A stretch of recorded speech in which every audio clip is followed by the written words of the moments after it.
Je suis ravi de vous saluer tous. Je suis l'ambassadeur de Yahushua, Elia. Je glorifie particulièrement le Père Yahva et je glorifie également Yahushua. Nous sommes encore arrivés dans ce nouvel enseignement. Aujourd'hui, nous avons le numéro 1 dans le cadre de ce groupe d'enseignement que nous allons donner pour faire écouter au monde entier. Je vous souhaite à tous d'être bénis par Yahushua déjà en écoutant cet enseignement. Et je vous appelle tous, allons-y pour suivre ensemble cette parole ainsi que cet enseignement. Nous avons comme titre Yahva, le nom du vrai Dieu d'Abraham, et tout le reste sont des faux.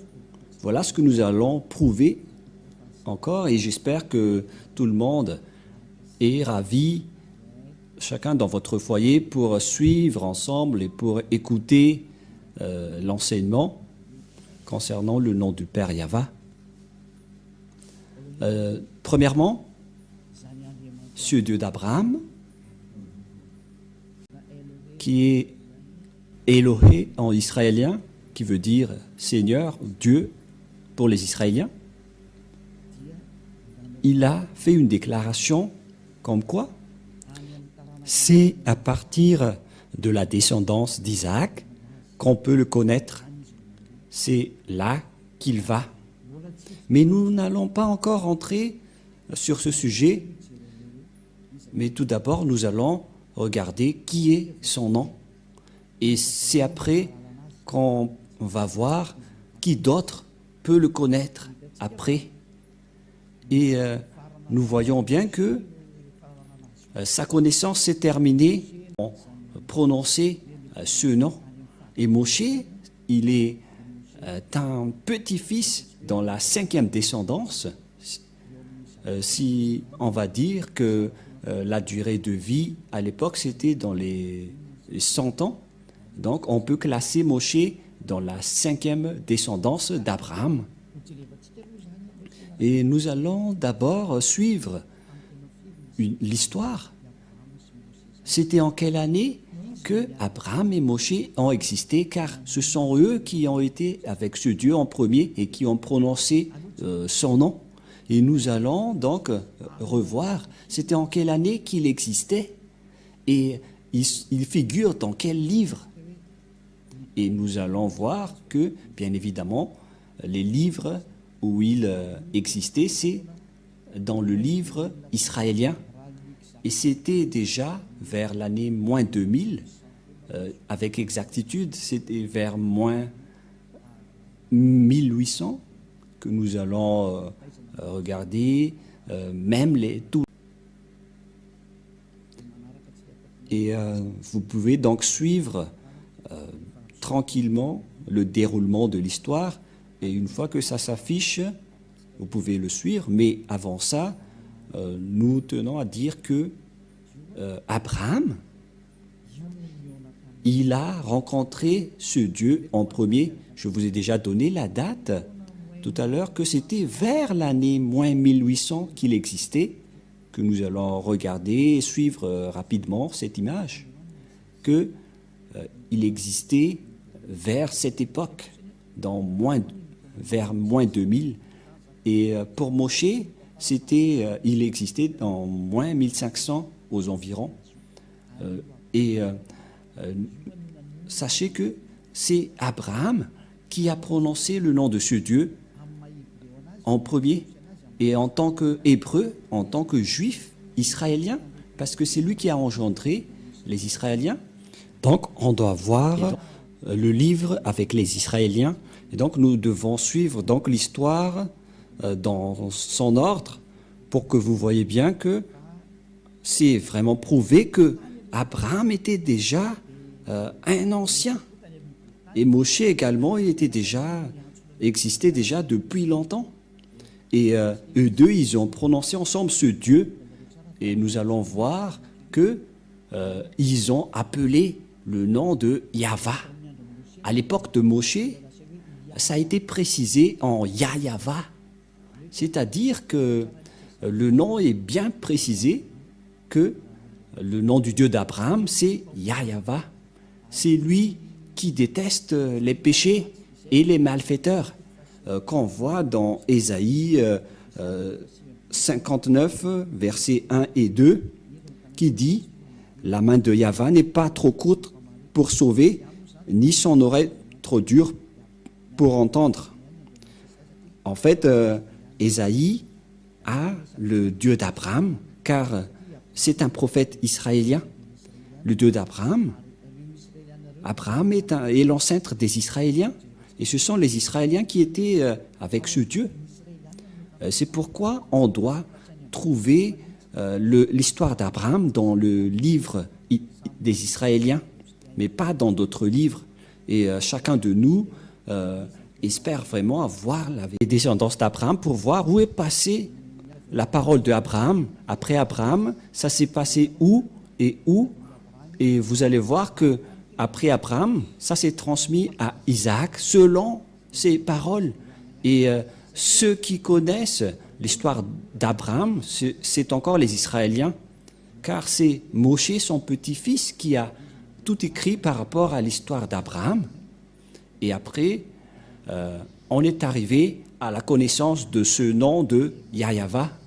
Et donc, nous allons faire la démonstration ici.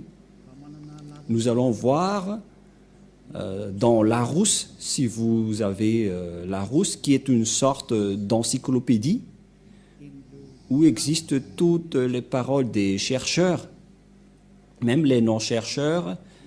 Ils connaissent que Abraham existait déjà depuis longtemps. Et concernant Abraham, il est précisé ici que, car il y a Abraham, par exemple, ici est écrit en haut, et il y a également l'encyclopédie de Abraham, c'est-à-dire concernant Abraham. Et cet article fait partie des dossiers consacrés au judaïsme. C'est-à-dire que ce sont les Juifs qui possèdent cette histoire, car on parle du Dieu juif, et Abraham est un Juif, il fait partie des ancêtres des Juifs. Et on va voir, Abraham existait vers quelle année? Et ce qui est dit ici, il est un patriarche des Hébreux, dans l'année moins avant l'an 0, donc, vers le 19e siècle avant l'an 0. Cela veut dire qu'il existait vers moins 1900, moins 1800 par rapport à l'année d'existence d'Abraham, qui reste l'un des ancêtres des Juifs et des Israéliens vers l'année moins 1900. Il y en a certains qui donnent une précision à ce sujet, comme par exemple, il y a ceux qui disent, parmi les écrivains, qu'il existait vers moins 1812.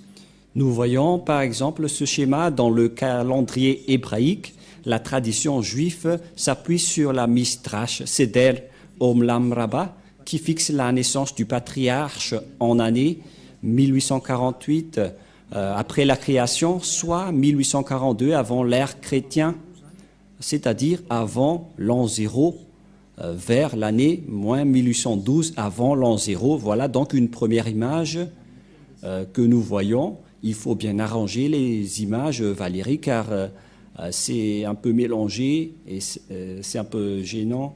Je parle des photos que je vois ici avec moi, mais pas le vôtre, car moi aussi je regarde des photos. Et donc, d'après l'annonce de l'encyclopédie Larousse, ils disent tous que c'était vers l'année moins 1800 que Abraham a existé, c'est-à-dire aucun n'est plus ancien que lui. Et donc, comment Abraham a prononcé son Dieu dans le livre juif? Car les Juifs possèdent leur livre, c'est le Sefer Torah des Juifs. Le Sefer Torah, c'est le livre écrit par le grand-père Moshe, et dans ce livre, dans ce livre, on voit l'histoire d'Abraham, car il existait vers l'année moins 2000, moins 1900. Et vaut mieux donc voir son histoire dans le livre du Sefer Torah des Juifs, car il fait partie des plus anciens. Il n'y a pas de plus ancien livre que le livre juif, qui est le Sefer Torah. Les autres livres restent tous récents. Par exemple, le livre des musulmans n'existait que vers l'année plus 600, c'est-à-dire que c'est tout récent. C'était largement après la naissance du dernier prophète israélien, car le dernier prophète israélien, c'était le prophète Yahushua. Le dernier prophète israélien s'appelle Yahushua. Le dernier prophète israélien s'appelle Yahushua, que les gens ont placé vers l'an 0, que les gens ont changé en Jésus-Christ, qui est un faux Dieu. Ce n'est pas un Dieu grec, ce n'est pas un Dieu des Israéliens. Ce n'est pas un Dieu des Israéliens, mais c'est un Dieu grec que les gens ont inventé. Il n'est pas du tout un Dieu des Israéliens. Voilà. Et après l'an 0, donc, c'est là que les musulmans ont écrit leur propre livre, qui est arrivé largement en retard. Car on doit donc voir le plus original, qui est le plus ancien, vers les années moins 2000, que nous avons démontré que même si vous allez rechercher partout, ça tourne autour de l'année moins 1800, moins 2000, mais ce qu'on peut dire, c'est qu'il fait partie des plus anciens, il est le plus ancien. Et même, il y en a certains qui disent qu'il existait vers moins 1812 pour ceux qui ont vraiment approfondi leurs recherches. Mais on peut approfondir les recherches, mais nous, on ne va pas rentrer dans ce sujet, mais on peut dire juste qu'il est le plus ancien qui a prononcé le nom de ce Dieu. Et personne ne peut contester cela. Et celui qui détient le plus ancien livre qui a raconté tout cela, c'est toujours le grand-père Moshe, Moïse ou Moshe. Et Abraham, on peut dire ils font partie des grands-pères successifs. Parce que Moshe était arrivé après lui, Moshe ou également Moïse ou Moshe pour les Anglais, Moshe pour les musulmans. Et donc, concernant lui, il était né vers les années moins 1500. Nous allons regarder approximativement la date de naissance de Moshe. Et nous allons encore regarder ici.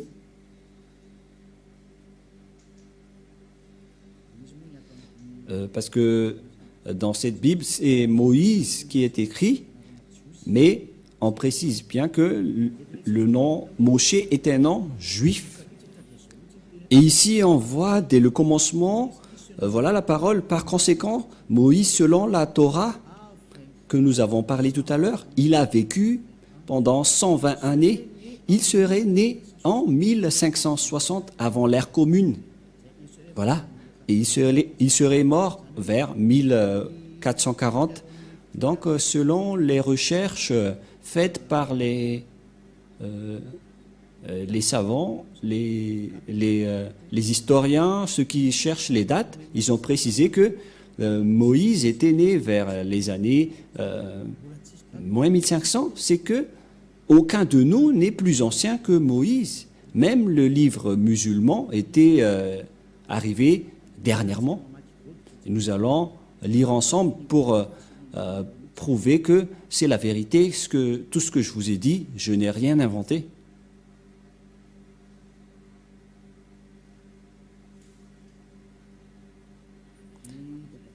Concernant le grand-père Moshe,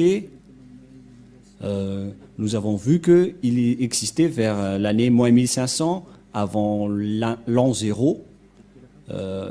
Il n'y a pas d'histoire ici. Nous allons voir dans d'autres endroits. Voilà ce que nous venons de lire. Et nous allons regarder d'autres.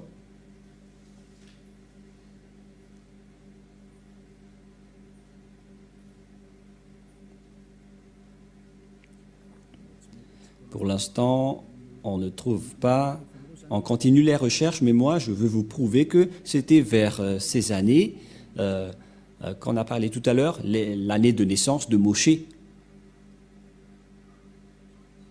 Voilà, par exemple, un autre résultat d'après les recherches, mais vous pouvez également faire votre propre recherche. Pour ce résultat, il était né aux environs de, selon les observations, que ça a disparu. Le voilà. Portrait de Moïse. Non, Moïse, Ben Amram, de la tribu de Lévi. Il est bien une descendance de Lévi. Naissance vers moins 1280, c'est-à-dire à peu près près de moins 1250. C'est-à-dire que Moshe et Abraham, ils étaient nés depuis longtemps, vers moins 1900, le grand-père et son fils vers moins 1500. C'est normal, car après cela, on a vu l'esclavage des Israéliens en Égypte pendant à peu près 400 ans. Et si on va retrancher 1900 par 1700 à peu près, ou bien 1800 moins 500, ça donne 1200. C'est-à-dire vers 1800, 1700, et on voit un écart de 400-500 ans par rapport à la date de naissance réelle. On a une petite erreur, une marge d'erreur, mais on parle qu'ils sont les plus anciens. Et donc c'est clair qu'ils sont les plus anciens et aucun ne connaisse le vrai nom à part eux. Et c'est précisé vraiment dans le Torah des Juifs. Et le livre juif, le Sefer Torah, c'est le plus ancien des livres. Personne ne possède le plus ancien livre concernant l'histoire d'Abraham, à part le livre écrit par Abraham et le livre écrit par Moshe. Pour Abraham, c'était des mythes, mais c'était Moshe qui a écrit toute son histoire. Et donc, si l'on va regarder également dans le livre musulman, nous voyons bien que ce n'était que vers l'année plus 600 que ce livre a été créé. Donc, c'était récent. Mais si nous devons regarder la vérité qui est le salut, car nous devons sauver les gens, par quel moyen on va sauver les gens? C'est par la vérité. Et nous allons donc voir également d'autres livres sans inventer. Nous devons toujours partir des livres que... Patientez un peu, nous allons bien suivre.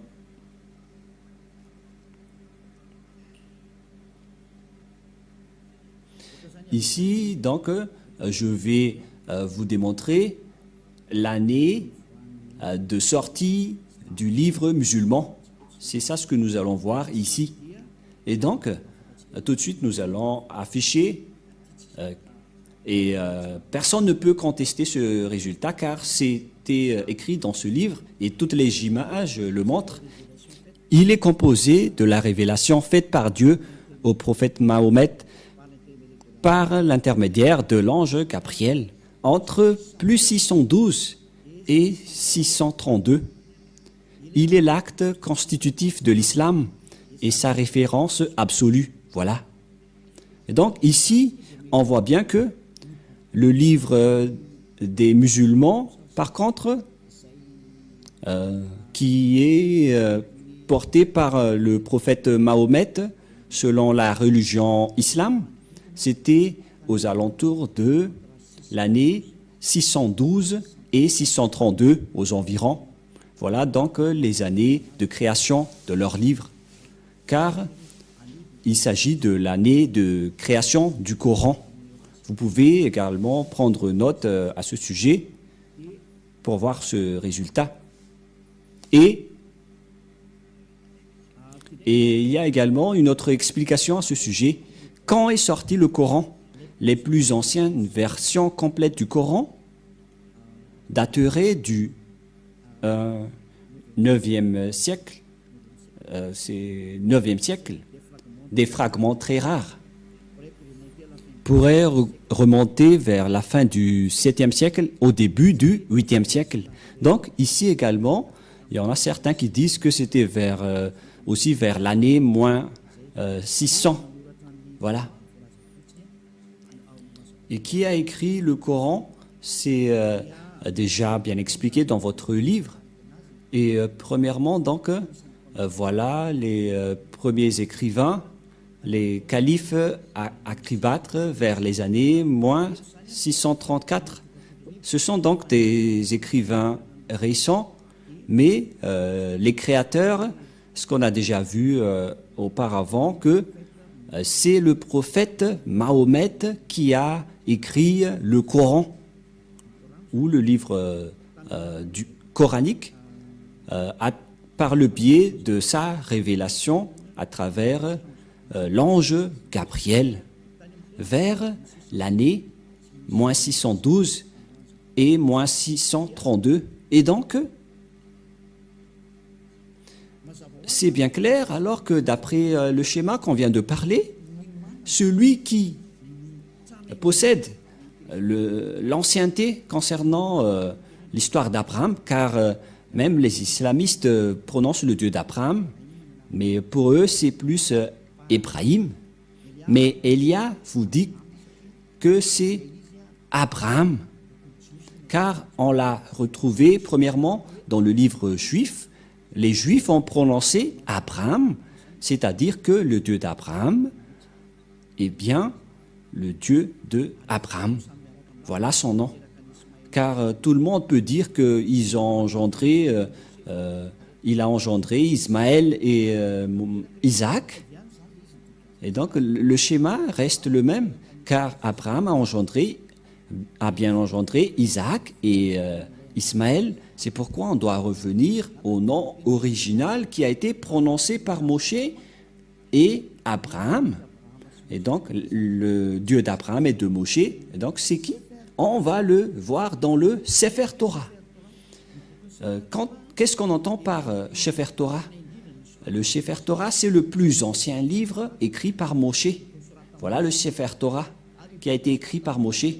Et ce livre écrit par Moshe précise l'histoire d'Abraham ainsi que l'histoire de Moshe avec leur relation avec Dieu et les Israéliens. Et donc, si vous croyez en Moshe, si vous croyez en Abraham, donc nous devons regarder l'histoire originale selon le livre juif du Sefer Torah, car cette écriture, c'était vers moins 2000, moins 1300, pareil pour Abraham, vers les années moins 1800, moins 1900. Nous ne discutons pas de l'exactitude des dates, mais pour nous, notre objectif, c'est de voir le plus ancien. Mais on ne connaît plus la précision sur l'originalité des dates. Mais là, on va regarder le livre le plus ancien, car c'est avec le plus ancien qu'on va voir la vérité. Et bien évidemment, c'est clair que, d'après ce que j'ai dit tout à l'heure, on doit se référer au livre du Sefer Torah juif. Nous allons également consulter le livre du Sefer Torah si ça existe ici. Et donc, je vous donne toujours des indices pour regarder la vérité. Et même vous pouvez regarder par vous-même.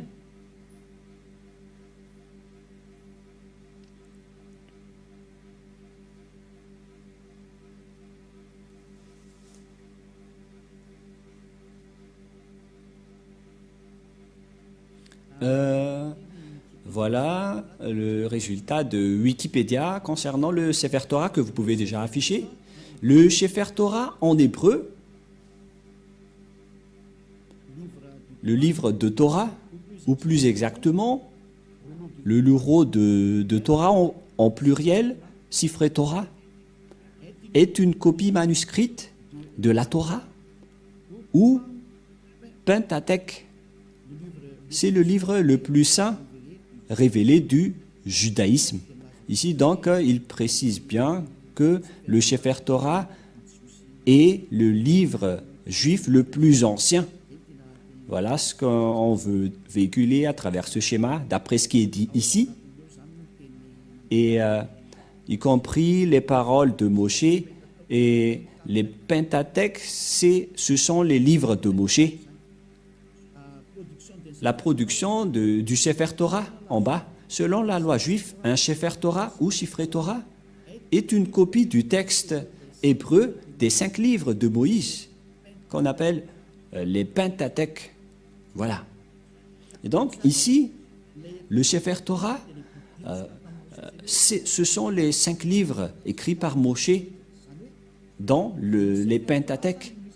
Donc, c'est bien clair pour tout le monde que c'est dans le Sefer Torah qu'on trouve le livre original écrit par Moshe vers l'année moins 1200 ou moins 1300 avant l'année 0, qui sont les plus anciens. Et bien évidemment, si on veut regarder le nom du Dieu d'Abraham, il faut le regarder dans le livre du Sefer Torah juif, et nous le possédons, Elia le possède, et on va voir que Abraham, est-ce qu'il a vraiment prononcé le nom de ce Dieu? Parce qu'Abraham est le plus ancien. Et donc, tout le reste, on ne considère pas, car si vous avez déjà vu l'original, vaut mieux rester à l'original, c'est automatique. Et donc, si on connaît l'original, avec le nom du Dieu original, donc on doit voir le nom qui a été prononcé par Abraham et Moshe selon le Sefer Torah juif, car c'est bien clair que le livre de Torah a été écrit par Moshe, notamment les Pentateuques. Le livre de Moïse s'appelle le Pentateuque, qui est entre parenthèses bleues. Le livre de Moïse, ce n'est autre que le Pentateuque, c'est-à-dire les 5 livres dont Genèse, Exode, Nombre, Lévitique et Deutéronome. Voilà donc les livres écrits par Moshe. Mais concernant l'histoire et la parole d'Abraham, ça se trouve dans le livre de la Genèse. Et nous allons donc voir la parole d'Abraham quand il a prononcé ce Dieu. Quel est le nom qu'il a prononcé selon le livre juif, car tout le monde le connaît. Et je confirme, je précise qu'il n'y a pas aucune diffamation sur mes propos, parce que Elia, il sauve les gens, il porte secours aux gens pour qu'ils se tournent vers le vrai Dieu qui sauve, qui ôte les péchés et qui déteste les péchés, car l'objectif du Dieu d'Abraham, c'est de ôter les gens des péchés et de rendre quelqu'un parfait.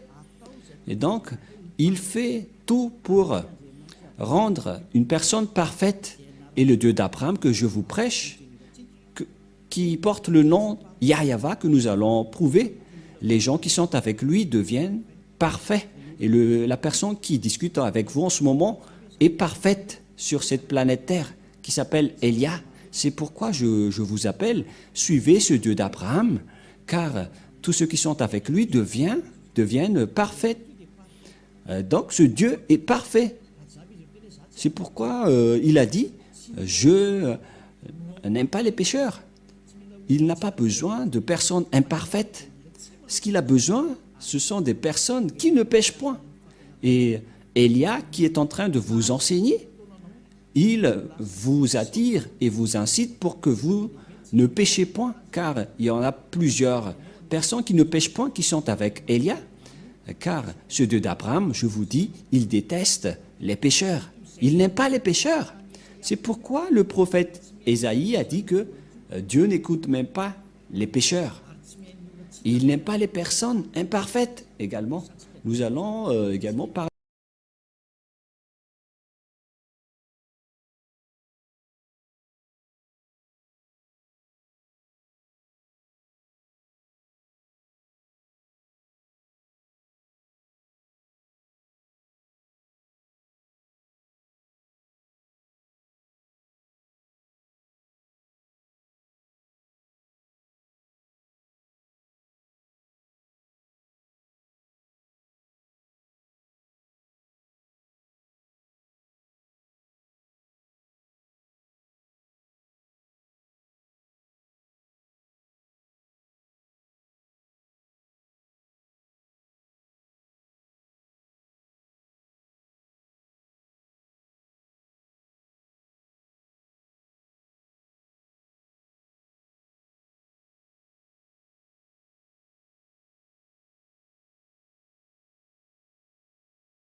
pécheurs. Il n'aime pas les pécheurs.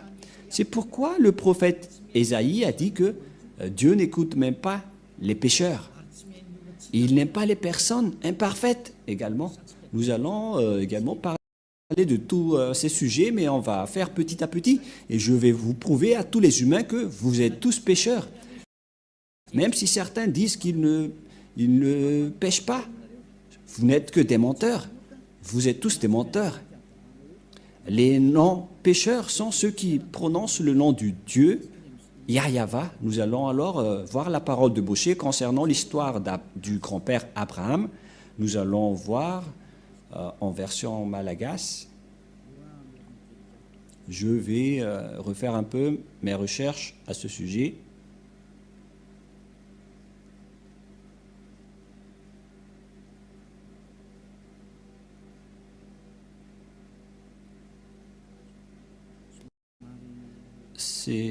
On doit rechercher un peu.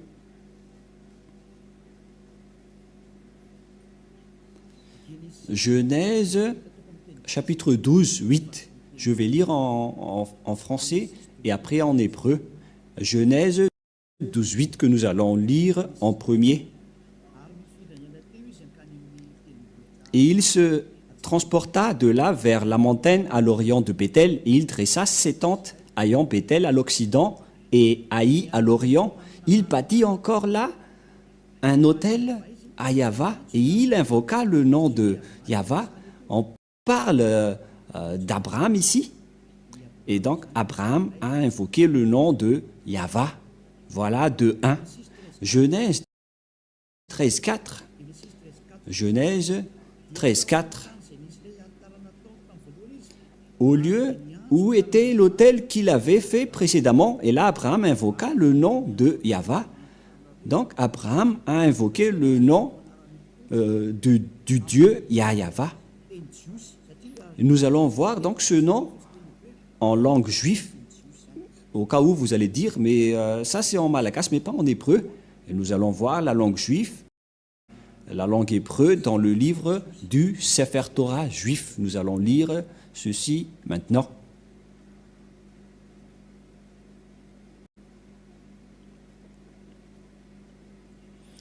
Nous allons lire le Genèse de tout à l'heure, Genèse 13, 4. C'était bien 13, 4 13, 4. Voilà, un verset nous suffit. Nous allons voir ici le nom Yahva. Voilà donc avec la langue hébreu, la langue de griffe, voilà donc le Yahva que je vais prendre en photo pour que vous voyez bien. Je vais la capturer en photo et après je vais vous le transférer ici même. On ne va pas plus loin, mais on reste ici pour que vous le voyez bien. Voilà donc, quoi déjà? Voilà le Yahva. Le voilà. Que nous allons mettre en rouge. Voilà. Voilà le terme Yahva, qui est le Dieu d'Abraham. Yod, He, Vav, He. Voilà son nom. Nous allons mettre en vert ici en bas. L'écriture est moins grave, mais ce n'est pas grave. Voilà donc le nom du Dieu d'Abraham. Et voilà sa prononciation. Nous allons afficher ceci. Nous allons faire descendre. Une fois affiché, on va le lire. Et la prononciation de ce nom hébreu, c'est Yod pour le premier terme, He pour le deuxième. Et la suite, c'est Vav et He. Et la prononciation de ceci, c'est Yahva. Voilà la prononciation de ce terme lorsqu'on le prononce. En fait, je vais essayer de vous expliquer avec une autre langue. C'est mieux si nous voyons directement la parole du grand-père Moshe, car c'est Moshe qui a invoqué ce nom en premier et nous allons emprunter sa façon de lire ce nom. Nous allons courir directement vers Moshe, car au début c'était Abraham qui a invoqué le nom de Yahva et on va aussi voir l'invocation de Moshe. Et voilà le Yahva que je vous ai parlé, mais la traduction du nom ici, c'est un grand débat concernant ce nom, concernant la vraie prononciation, car le Yava ici, que je vais revenir en image, nous allons voir que ceux qui prononcent ce nom sont ôtés du péché. Ce Yava, ce Yod He Vav He, voilà sa prononciation. Voilà sa prononciation. Et on le prononce, que je vais vous apprendre plus tard, Yod, He, Ahash, et après V, et après Ahash. Et vous allez dire, mais comment vous avez la capacité de dire ça? Mais je suis en train de lire ceci, mais je vais vous expliquer l'écriture, car les Juifs lisent les écritures de droite à gauche, mais la vraie lecture de ce terme, c'est Yava. Je vais vous apprendre directement, mais tout d'abord, on va bien regarder la photo, mais en lecture normale, on le lit Yava. Et vous allez dire, mais je vois un W ici. Et dans cet écart, il n'y a rien. Et où sont passés le terme qui devrait être ici? Et qu'en est-il de ceci? Il y a deux questions qui se posent. Qu'en est-il de ces deux termes? Car selon ce terme Yava, on ne voit pas les autres termes. Et nous allons voir tous les sens. Voilà, on va mettre ça de côté d'abord. Et nous allons maintenant revenir vers Moshe. Et c'est maintenant qu'on va se tourner vers la parole de Abraham. Mais d'abord, nous allons retourner vers Moshe pour bien le lire après. Comment on prononce le nom de Yava de tout à l'heure? Nous allons lire le livre de Moshe dans le livre d'Exode. Genèse en hébreu veut dire Bereshit. Genèse veut dire Bereshit en hébreu. Et nous allons donc voir Genèse, non, c'est le livre de Moshe dans Exode, ou Shemot en hébreu. Voilà, on lit Shemot en hébreu. Et ce Shemot en hébreu veut dire Exodus pour les autres langues, Exode en français. Et nous allons lire Exode 15.2, car c'était ici que Moshe a également prononcé le nom de son Dieu, Exode 15.2. Nous avons déjà vu la forme de Yod et He de tout à l'heure. En même temps, je vous apprends à déchiffrer le nom du Dieu d'Abraham. Comment on appelle son nom? Je vais faire en général d'abord et après on va rentrer en détail et n'ayez pas peur. Vous allez pouvoir le prononcer après. Voilà donc, selon cette parole, Azi, Vzimrat, Ya. Il s'agit donc d'une translittération Azi, Vzimrat, Ya. Et donc, c'est ce terme Ya qu'on va démontrer. Ça montre qui? Car ce Ya, c'est le Dieu d'Abraham qui l'a glorifié. Il a invoqué ce nom Ya, Abraham. Tout de suite, je vais directement afficher ici le nom qu'il a invoqué et comment on va lire ce terme. Nous allons bien tracer et après, nous allons apprendre à lire pour que ça soit bien clair pour vous après. Voilà donc le Dieu d'Abraham, Yod et He. Comment ça se prononce? La prononciation est comme suit, mais nous allons d'abord l'archiver. Et comment on lit ce terme? La prononciation de ce terme est ceci, c'est Ya. Voilà.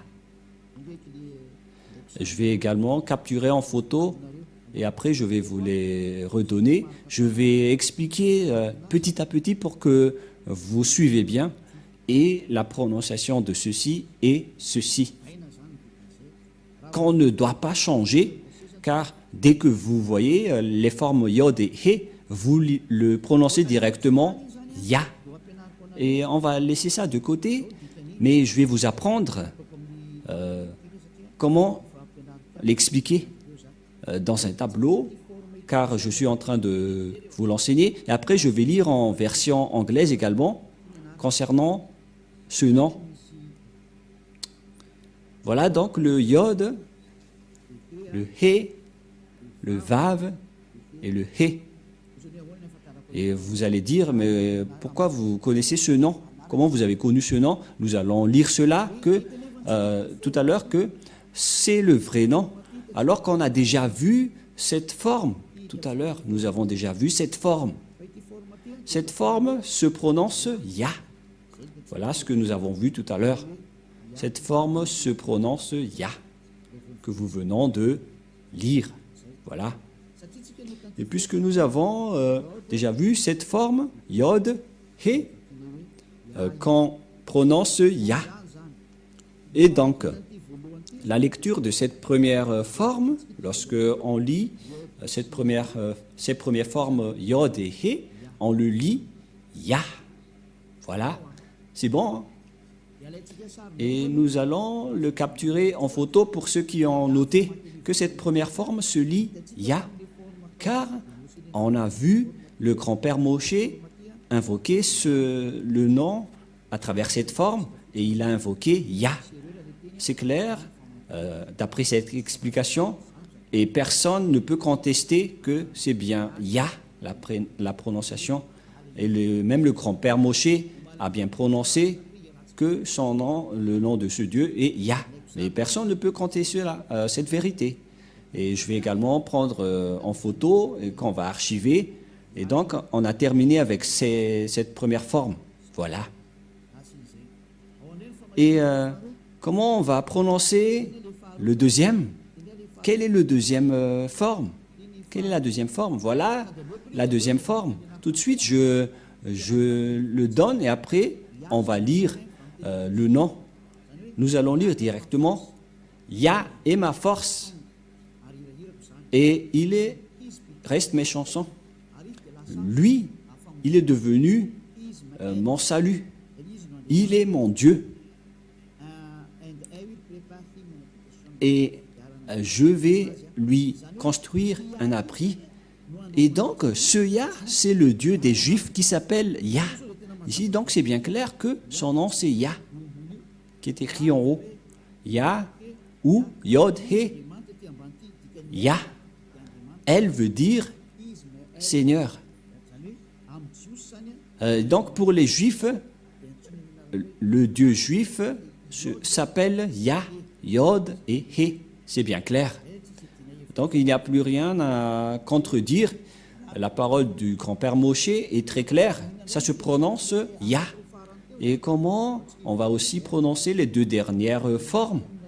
Et donc, nous allons revenir ici même pour lire les deux dernières formes.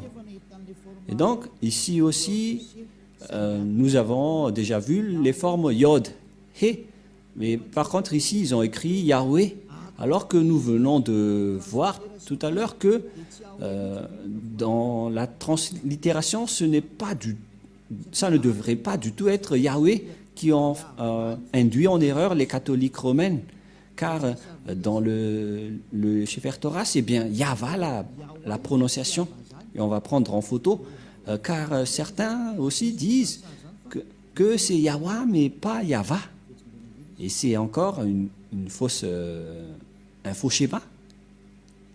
Car la vraie prononciation de ce terme, nous allons refaire encore une fois, c'est comme ce que je suis en train de vous apprendre. Le voilà. Voilà l'écriture. Et la traduction, c'est celui qui est à côté. Et ce premier, on a déjà démontré que c'est Ya. On a déjà prononcé que c'est Ya.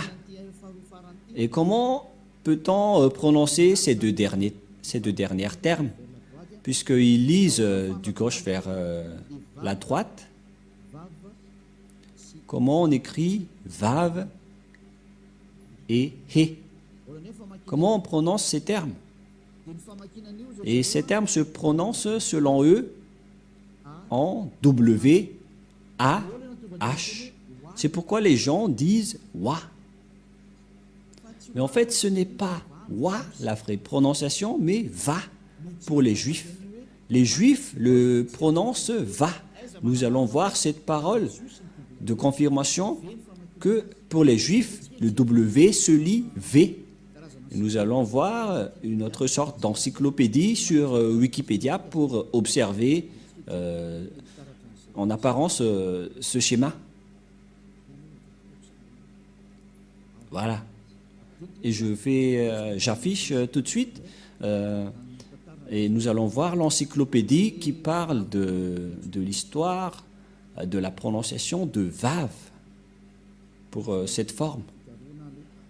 Je vais devoir rechercher un peu en langue juive comment on lit W, car les Juifs ont déjà fait un rectificatif concernant leur langue. Mais parce que pour les Juifs, on lit W par Vav ou V. Ça se prononce V. On va regarder ici. Ah, ça y est, je l'ai trouvé. Vous pouvez afficher maintenant. Voilà, donc sur Wikipédia, qui regroupe tous les chercheurs et les savants dans le monde qui font des recherches sur les lettres, les chiffres et les paroles. Comment on lit ce W? La lecture de ce W, c'était vers l'année moins 200. Et c'était les sophérim juifs, les sophères juifs qui ont écrit ce livre. Les sophères, ce sont les écrivains du Sefer Torah. Et ces écrivains ont fait une révélation vers l'année moins 200. Vers l'année moins 200, avant l'an 0, c'est le terme BCE. BCE, ça veut dire l'an 0. Et donc, avant l'an 0, il y avait la date moins 200. Et les Juifs, dans le monde entier, ont sorti une révélation vers l'année moins 200 que la lecture du lettre W, ce n'est pas W ou, mais c'est bien V, la bonne lecture, la bonne prononciation pour eux. Et personne ne peut les contester car ils sont les propriétaires de leur langue et de leur culture. Vous êtes fous si vous allez contester les propres civilisations et cultures des autres. Et donc, on voit ici le lettre Vav en hébreu. En même temps, je vous apprends l'hébreu pour que vous puissiez bien lire l'hébreu et confirmer que la parole de Elia, l'ambassadeur de Yahushua, est vraie, que ça se prononce vraiment V. Voilà donc le Vav ou le lettre V. Ici en haut, on va lire que il est écrit That followers, that pronunciation of modern standard Israël hébreu. Donc il s'agit d'un rectificatif de la langue hébreu que les gens ont faussé et qu'ils ont rectifié. Et donc description, ça veut dire décrire la prononciation après la correction moderne, standard de la langue hébreu. On parle ici donc de prononciation. Si vous ne savez pas l'anglais, je vous explique que la prononciation de la langue hébreu, selon les standards hébreux, il s'agit bien des lettres hébreux. Il s'agit bien donc des lettres hébreux et les Hébreux ont sorti une déclaration. Et d'ailleurs, personne ne peut les contester car ils ont leur propre langue, comme les Malagasy ont leur propre langue et culture. Et vous ne devez pas rentrer au détail avec leur propriété, leur langue. Vous ne devez pas rentrer profondément dans leur langue. Et les gens qui ont suivi cette parole et qui marchent dans la droiture, comme Elia, ils deviennent des personnes parfaites et qui ne pêchent point, car ils connaissent le vrai nom. Une fois que vous connaissez le vrai nom, vous ne péchez point après. Voilà donc la lettre Vav. Voilà la lettre Vav. Vav. Et la prononciation, c'est V as invoque. C'est-à-dire que c'est V la bonne prononciation.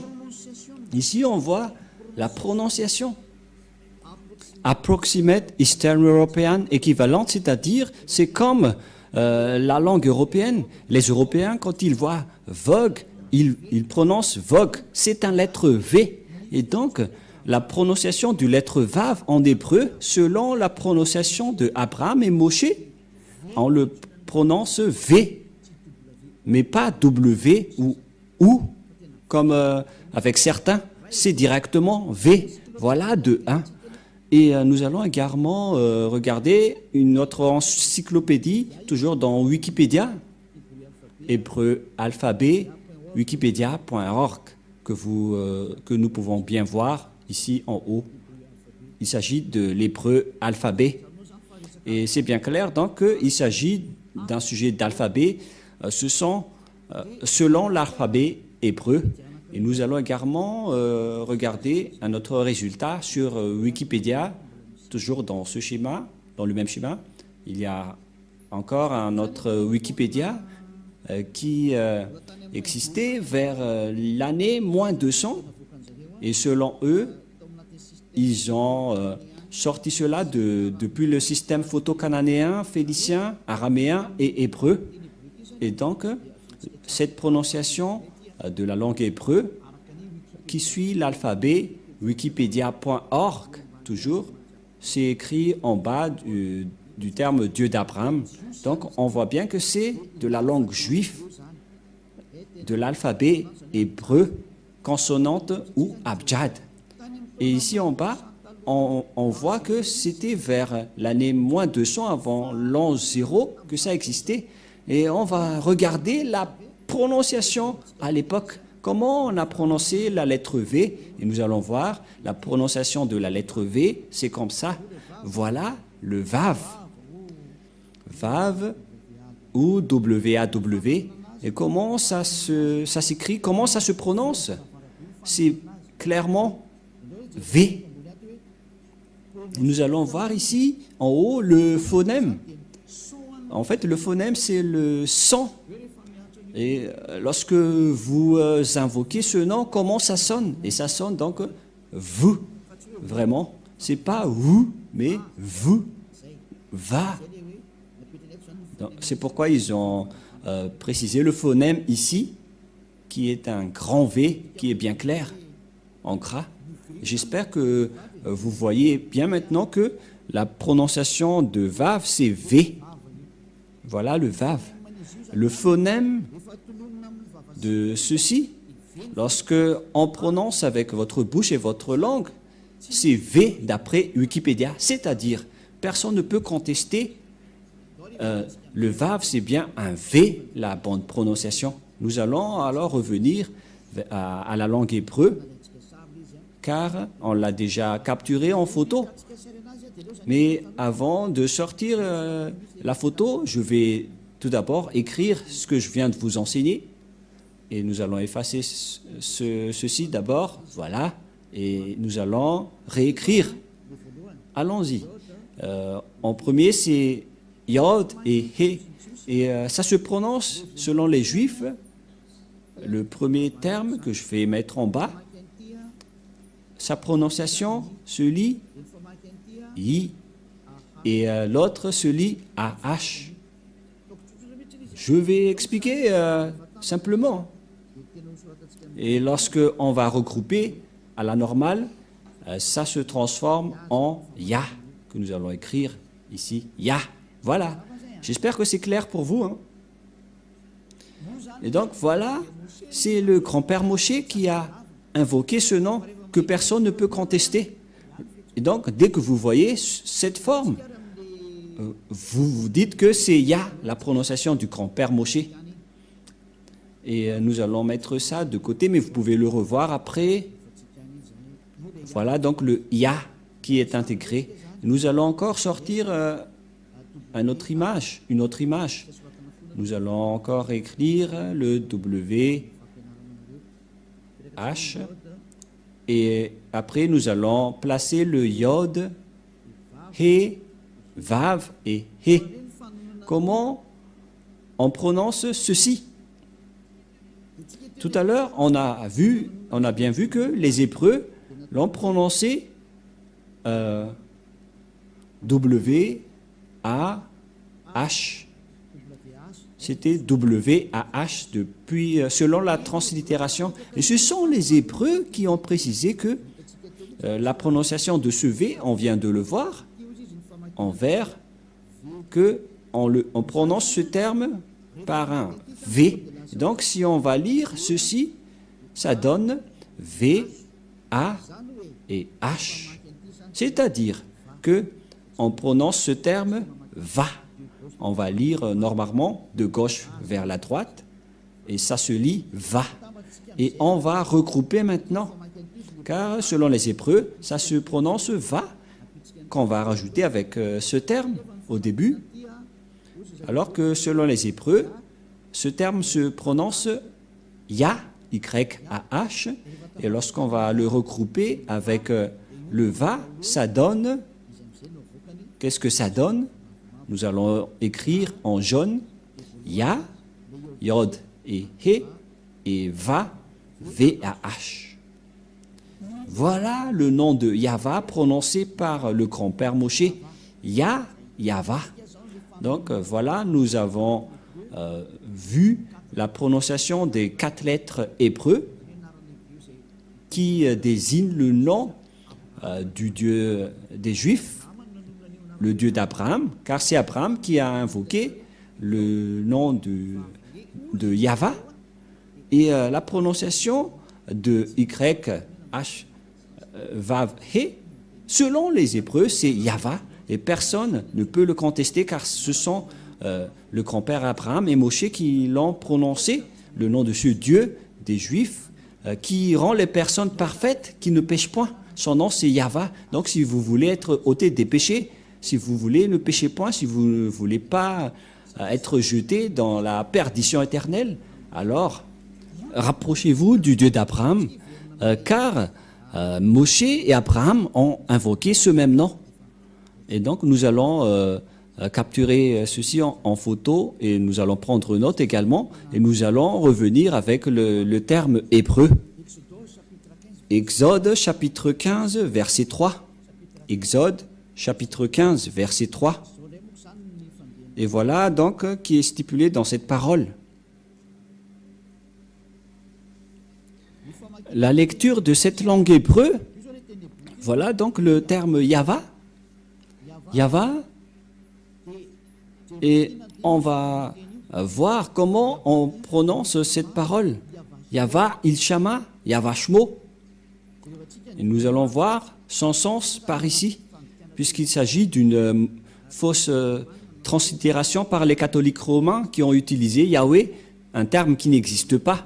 C'est pourquoi ils l'ont enlevé de leur Bible, le terme Yahweh, car ça n'existe pas. Yahva is man of war. Je vais traduire en français.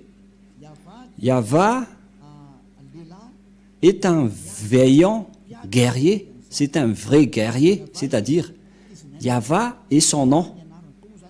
Il s'agit donc de translittérations fausses que les catholiques romains ont fait, mais l'original c'est ceci, c'est Yahva, Ilshama, Yahva Shmo. Mais le reste, ce sont des transcriptions qui n'est pas du tout complet. C'est pourquoi je vous ai dit, voilà la vraie prononciation et voilà son vrai nom en juif. Car Shmo veut dire non. C'est pourquoi il est écrit ici Yahva et son nom. C'est Yahva, son nom. Et vous voyez que même les catholiques romains ont fait une erreur là-dessus avec les protestants qui ont fait Jéhovah et les catholiques romains Yahvé. Et je ne sais pas pour vous, quel est le nom que vous invoquez? Que chacun se pose une question. Quel est le nom que vous avez prononcé, vous qui osez prononcer le nom du Dieu d'Abraham? Vous pouvez tourner vos propres livres, mais le livre juif stipule que ceux qui sont avec le Dieu d'Abraham et du grand-père Moshe ne pêchent point. Le nom prononcé par le grand-père Abraham, c'est Yahva. Et le nom initial de ce Dieu, c'est Yah. Voilà, c'est pourquoi le nom du Dieu d'Abraham, c'est Yahva. Et ceux qui ont prononcé ce nom sont devenus parfaits et qui ne pêchent point. Voilà le plan de Dieu. Les gens sont devenus non-pécheurs, sont devenus parfaits et ont la vie éternelle.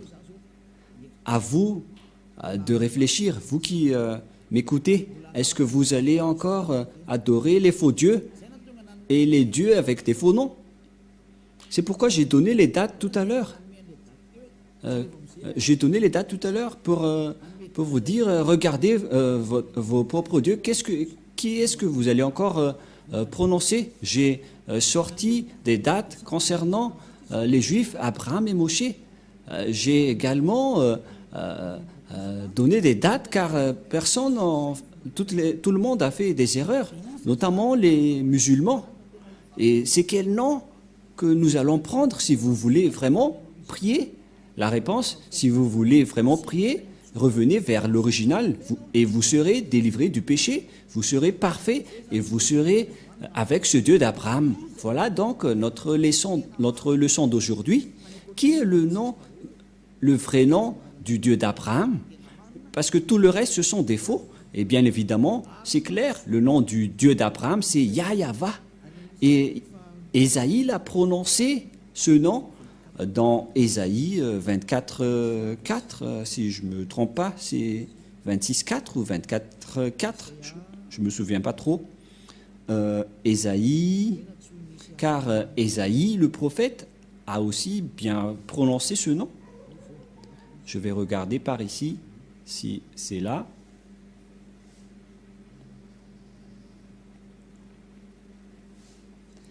Ésaïe 26, 4, mais pas 24, 4.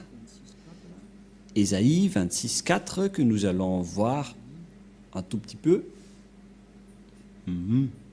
Dans le livre d'Ésaïe, chapitre 26, il est bien stipulé ici, d'après les translittérations et les phonèmes, dans Ésaïe 26, 4. Toujours dans le livre du Sefer Torah juif que nous allons lire. Le voilà. Voilà donc la langue des griffes des Juifs, mais nous n'allons pas perdre notre temps car nous avons déjà la traduction. Abichu va Yava, Adeyad, Kibiya, Yahva. Voilà, il est déjà regroupé. Le nom Yahva qui est très clair. Donc le nom du Père Yahva, c'est bien Yahva. Et ils sont bien ensemble en ce moment que nous voyons clairement que on invoque son nom avec Yahva. Nous allons voir ensemble cette écriture. Voilà. Voilà le Yah. Et pour la suite, c'est cette partie. Et ça se lit Yahva. Voilà donc l'écriture. Ah, attendez, on a fait une erreur. Et là, ça doit être ici. Et voilà donc le terme que vous voyez. Vous voyez bien? Voilà. Voilà le Ya en haut. En haut, c'est le Ya au milieu. Et puisque en fonction de droite vers la gauche, voilà donc la suite Yahva. Voilà donc le terme Yahva qui est bien ordonné, que je vais capturer en photo pour que vous voyez bien, au cas où vous allez dire, mais on ne voit rien. Et donc, c'est bien la vraie prononciation de son nom, Yahva. Voilà le Ya, et voilà la suite après. Yahva, voilà. Et vous voyez bien que c'est bien son nom d'invocation qui est Yahva. Donc voilà le nom du Dieu d'Abraham, il s'appelle Yahva. Et j'espère donc que vous avez bien reçu que le nom du Dieu d'Abraham, prononcé par Moshe et expliqué par Elia ici, le nom juif qui rend les gens parfaits et non pécheurs, no sinners, qui ne pêchent point. Ce nom s'appelle Yahva, le Dieu d'Abraham. Donc si vous n'avez pas prononcé ce nom, vous êtes avec un faux Dieu. Vous avez prononcé un faux Dieu. Vous avez été trompé. Mais Élia vous donne de l'amour, vous attire et vous dit d'écouter ce Dieu d'Abraham qui est le vrai sauveur. Et après, nous allons voir que lorsque le grand-père Abraham et Moshe ont invoqué ce nom vers l'année moins 1000, parce qu'aucun n'est plus ancien qu'eux. Même le livre juif, le livre musulman, était arrivé largement très tard. Mais le livre juif, c'était vers l'année moins 1500, même 1800, ce qui est le livre le plus ancien. Et puisqu'il est le plus ancien, on ne doit pas le contester, c'est-à-dire que c'est ce que le grand-père Abraham et Moshe ont prononcé, c'est la vérité qu'on a vue tout à l'heure. Et nous allons rajouter cette parole pour terminer, pour que vous soyez bien satisfaits. Et nous allons donc voir dans la version française, je vais devoir rechercher un peu.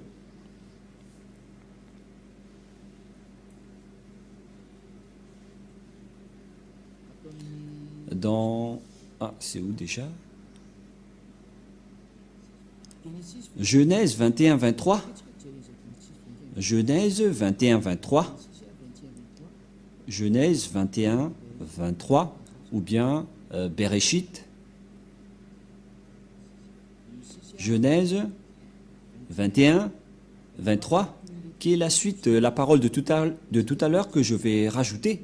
Genèse 21, 23, nous voyons bien ici que il a bien prononcé le nom de Dieu, Yahva.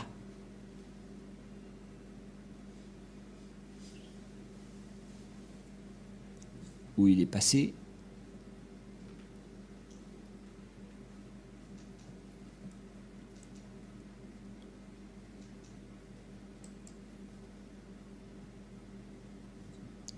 « 21-33 » que nous allons voir. C'est 21-33 que nous allons voir un peu. Excusez-moi pour vous qui avez bien suivi. C'est 33 mais pas 23. Voilà, 33. Voilà, le voilà. Voilà donc encore une fois la langue des Griffes. Et voilà donc le nom du Dieu d'Abraham qui est placé au milieu. Yod, He, Vav, He. C'est l'alphabet hébreu qui est prononcé Yahva. Et dans Genèse 21, 33, ou Bereshit, on voit bien Vaïta, Eshel Biver, Yahva, Vaikra Sham, Shem, Yahva, Eloham, excusez-moi. Voilà, donc ça revient toujours le terme Yahva. Et donc, Abraham a vraiment prononcé le nom Yahva, que nous allons traduire en anglais. Abraham planta des tamariks à Beersheba, et là il invoqua le nom de Yahva, Dieu de l'éternité, c'est-à-dire il a bien invoqué le nom de Dieu après avoir planté cette chose dans cet endroit. Nous allons traduire rapidement, parce que ici nous voyons bien que Abraham a bien invoqué le nom de ce Dieu à travers 3 versets que je viens de vous donner dans Genèse 12, 13, 21 et 33, le dernier. Il a bien invoqué le nom de ce Dieu avec le nom Yahva. Et donc le nom Abraham, qui était vers l'année moins 1900, et Moshe, qui était vers moins 1200, moins 1300, le nom de leur Dieu n'est autre que Yahva. Si ce n'est pas avec ce nom, alors vous avez tort et vous devez accepter d'avoir tort. Pourquoi? Car il s'agit d'un amour pour vous sauver. Il s'agit de sauver votre âme. Si vous voulez que votre âme soit sauvée, alors croyez. Sinon, ne vous cassez pas la tête et tant pis pour vous. Mais pour les gens qui cherchent le salut, sachez, écoutez la parole de Élia, car Élia est là pour vous sauver. Et la prochaine fois, nous allons regarder quelle est la suite de ce sujet, car une fois que vous allez suivre la parole du Dieu d'Abraham, Abraham est parti où pour discuter après? Et où est la parole la dernière parole qu'on doit écouter. Et qui doit-on écouter? Au final, nous allons parler de cela lors du prochain enseignement que vous allez écouter prochainement, peut-être demain ou après-demain. Et nous allons donc aborder le sujet, la question, où est allé le Dieu d'Abraham après? Qui porte cette vérité jusqu'à maintenant? Et ce Dieu d'Abraham est avec qui aujourd'hui? Nous avons déjà vu qu'il était déjà avec Moshe, mais à notre époque, aujourd'hui, où est-ce qu'on peut le trouver, ce Dieu d'Abraham? La réponse, il est avec Élia maintenant, mais jusqu'à mon arrivée, nous allons voir petit à petit la vérité. Aujourd'hui, nous avons bien vu que le Dieu d'Abraham a le nom de Yahva, qu'il a bien prononcé. Et pareillement avec Moshe, à l'époque d'Abraham, il a invoqué le nom Yahva, mais avec Moshe, on a précisé avec Yahva. Et donc, je vous souhaite le meilleur, car il s'agit d'un salut mondial que Élia est en train de diffuser. Je suis là pour sauver les Israéliens, les Arabes, les Anglais, les Chinois, les Africains. Le salut est pour tout le monde. Élia est là pour vous sauver, pour vous porter secours, pour porter le salut pour ceux qui ont envie d'être sauvés et qui n'accepteront plus d'être tués par les diables. Alors, n'ayez plus peur. Notre salut est arrivé. Vous ne devrez plus avoir peur, car le Dieu d'Élia est vivant. C'est lui qui a envoyé Élia pour le représenter directement aujourd'hui. Alors, acceptez votre salut. Voilà la parole de Élia. Gloire au Père Yahva. Gloire également au dernier prophète qu'il a envoyé. Nous allons également parler du sujet de ce dernier prophète. Le dernier prophète envoyé par le Père Yahva, son nom c'est Yahushua. Et nous allons bien voir c'est qui Yahushua. Est-ce que nous allons y arriver? Quelle est la parole qui a été stipulée par ce Père Yahva, le Dieu d'Abraham? Nous allons voir tout ça, car notre objectif, c'est que les personnes soient ôtées du péché et ne pêchent point. Et cette personne que vous voyez en train de prêcher, c'est une personne qui ne pêche point sur cette terre. Et c'est une personne parfaite à cause de sa relation avec le Père Yahva. Suivez-nous. Gloire au Père Yahva. Prions ensemble. Merci beaucoup, Père Yahva, pour la parole que tu nous as donnée. Car la parole que tu nous as donnée, c'est de l'amour et c'est du salut pour faire réfléchir tous les humains sur terre, sur leur chemin. Élia te demande, Père Yahva, ne laisse plus les diables tuer les gens. Ça suffit. Ils ont déjà jeté beaucoup de gens en enfer. Sauve les gens, Père Yahva. Voilà ce que Élia te demande. Pour que tu sauves les gens, pour que tu réponds à leur secours et pour qu'ils écoutent le dernier prophète que je vais encore expliquer au détail. La bonté de ce dernier prophète qui s'appelle Yahushua. Père Yahva, montre-nous ta puissance et ta gloire. Au nom de Yahushua, Alléluia, Amen. Je vous souhaite à tous d'être bénis par Yahushua et rendez-vous à notre prochain enseignement. Au revoir.